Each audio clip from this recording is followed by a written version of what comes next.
Hello, everybody, and today I'm here to talk about a show I've been putting off for a while, that being The Acolyte. So I'm not going to go over each episode, I'm just going to talk about the show overall. And I gotta say, I wasn't really sure about this project, but I was interested because it was about the Jedi from 100 years ago. This is apparently the end of the High Republic era. But apparently this show had so much backlash that it kind of just made me want to step back and not really review it, and I kind of just wanted to wait till the hate kind of just calmed down. But my overall thoughts on the show, I think this show's alright. It's just, I don't know, I couldn't really be that engaged with the characters, and the backlash towards it kind of just ruined the fun for me of watching this show. But there are people who enjoyed the show, and that's great. But I don't think this is my top Disney Star Wars show. So it's about these two witches that were created by a tribe of witches. They're these Force-sensitive twins, and one is accused of murder while the other one is actually an assassin that's been murdering various Jedi. And a group of Jedi decide to investigate what is going on.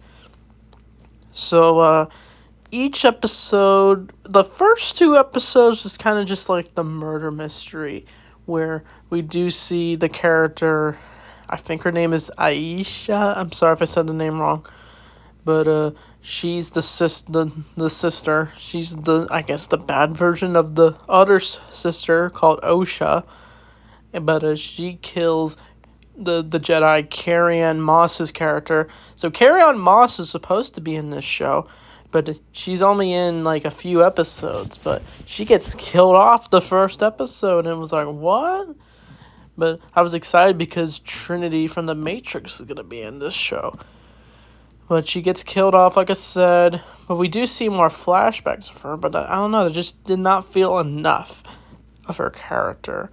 But as this is going on, we see maybe some truth about the Jedi, that it's a small glimpse that they are corrupt, which is something I was interested in thinking they were going to explore. But most of the episodes kind of just drag out, in my opinion. But when we get to the third episode, that's where things get really controversial, because apparently people did not like this episode because they think it's retconning the whole chosen one thing. So I just don't believe it, because these witches were created by magic, by these Night Sisters, or whatever you want to call them.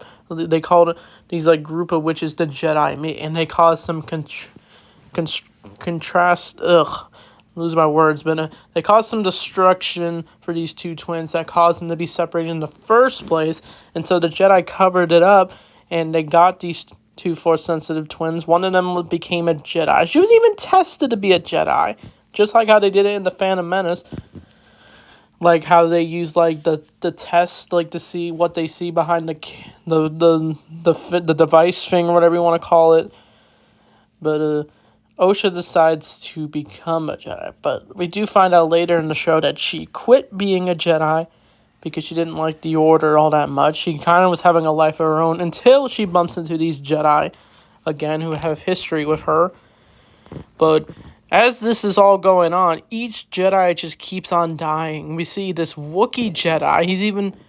We even got the actor from the new Chewbacca actor playing this Wookiee Jedi, and I thought we were going to see a lot of him, but no, he gets killed off in the fourth episode. But when things do take a turn, we meet a character called Kymir.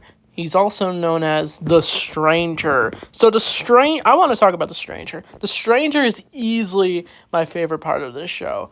He gives me a very Kylo Ren vibe, but I guess the High Republic era version of it. And some people are thinking it retcons the whole Ki-Adi-Mundi saying the Sith have been extinct for a millennium, but they know about this Sith Lord because they saw them 100 years ago. But but the point is, all the Jedi die in this, and don't they know that the Sith have always been around?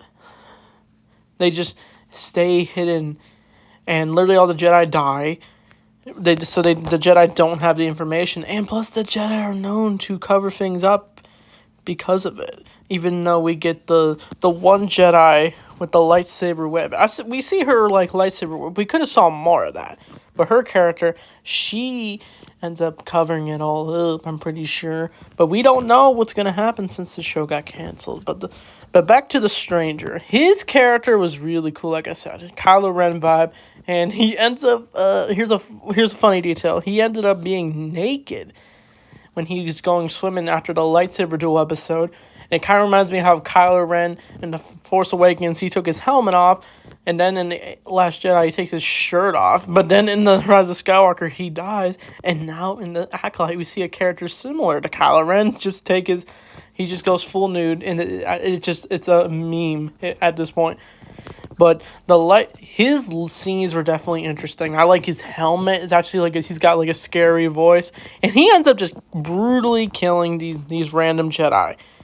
We get one Jedi named I think his name is Len. I'm sorry if I said his name wrong, but he's the dude with the yellow lightsaber. His character I thought he was a cool Jedi, but then he gets his neck snapped. It was unfortunate.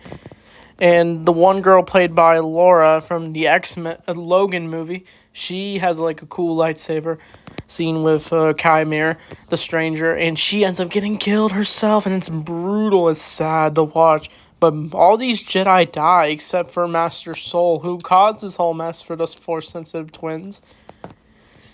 But we eventually get an episode where we do see how they caused all this, like their perspective.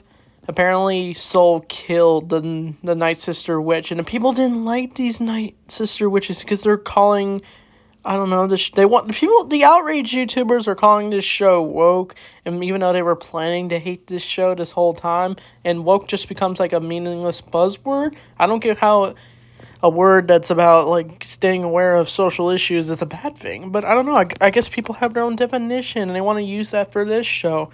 And then we got all these outrage YouTubers creating this hate for this show. And I'm not saying you have to like the show. Of course not. You can like or don't like the show. But, like, why would you want to trash all these actors for being in the show and saying these meaningless buzzwords? It's just ridiculous at this point that I don't understand anymore. But I can't change anybody. So I'll stay true to what I like for Star Wars.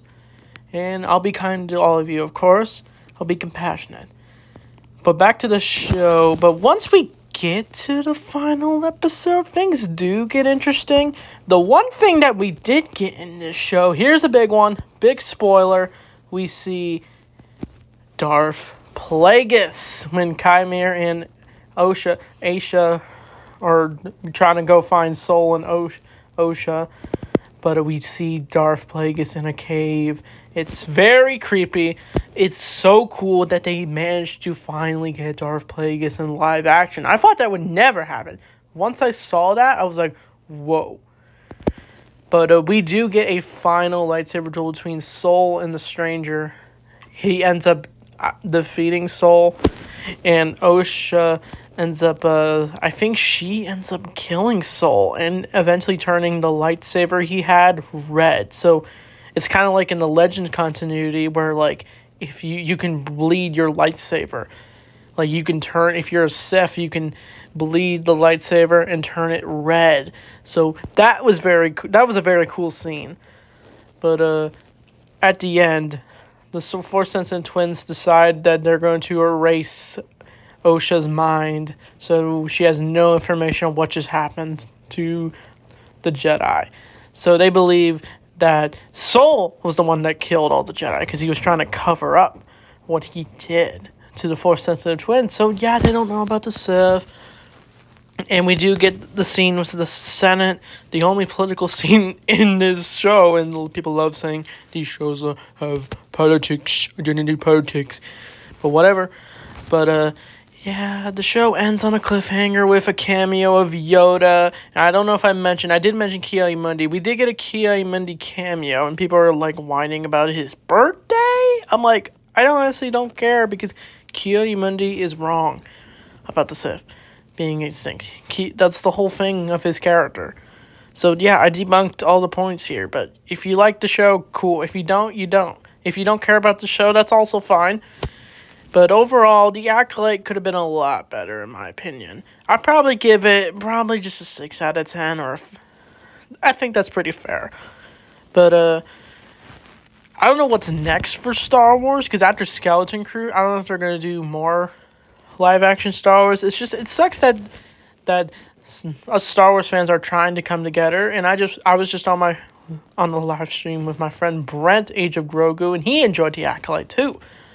But it just sucks that it feels like people are just walking away from Star Wars because there's so much outrage out there for it. And we can't just have Star Wars and have a good time. Who knows if we're going to get more projects because there's just all this outrage towards it. But hopefully there's always hope for Star Wars. That's the one thing Star Wars teaches us, is to always have hope. So, yeah. I don't know. I'm sorry I was late on this review. But, that's my thoughts on The Acolyte. So, I don't know what I'll review next for Star Wars. I'll do whatever I can to discuss it. So, with that being said, thanks for watching, and may the Force be with you always.